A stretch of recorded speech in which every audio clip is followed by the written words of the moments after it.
Have you ever been scrolling your feed, minding your own business, and then bam, you see a cheese pull that just seems to defy the laws of physics, and you think, I have to try that? Well, today we're pulling back the curtain on the whole world of viral food to figure out what's actually worth your time and your money.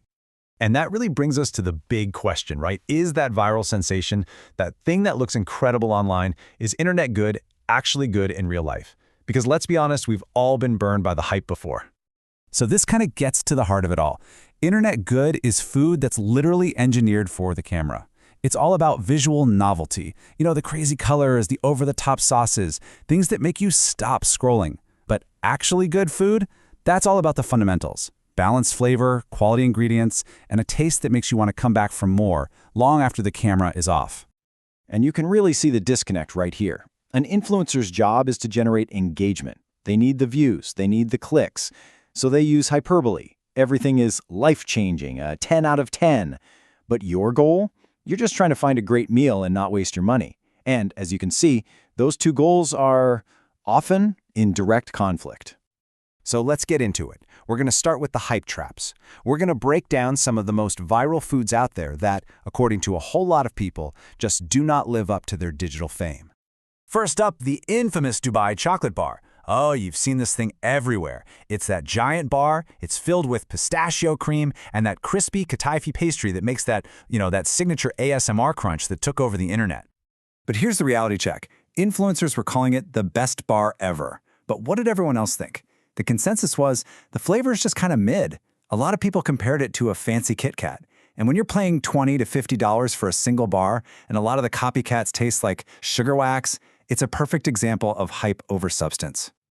Next on our list, crumble cookies. I mean, that pink box is just inescapable, right? Every single week, there's a new lineup of these massive, frosting-heavy cookies, and every single week, someone on TikTok is giving them a perfect score. Now, this is where it gets really interesting. The texture debate.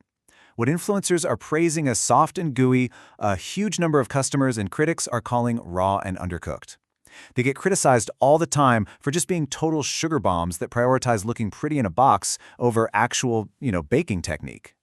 And now for maybe the most notorious flop of them all, the Starbucks Oleato. That's right, coffee infused with olive oil. It was pitched as this revolutionary, game-changing wellness drink. I think this quote just says it all. The Oleato was widely seen as a solution in search of a problem. It was an answer to a question that absolutely no one was asking. And the reality? It was somehow even worse than the concept. People reported this unpleasant, oily film left on their lips, widespread stomach issues, and a grassy olive oil flavor that just fundamentally does not go with coffee. Yeah, a definite hype trap to avoid. Okay, enough of the negativity. Let's flip the script and talk about the underrated achievers. These are the foods that are genuinely good, the real deal, even if they don't always get that flashy influencer treatment. And you might actually be surprised by our first entry, Wendy's breakfast potatoes. Yeah, I know, often overlooked in the fast food breakfast wars, but these little wedges have quietly built a massive, loyal fan base. So, why do they win? Well, if you look at food forums, Reddit, users consistently rank them number one. And unlike those often mushy hash browns from their competitors, these things stay crispy.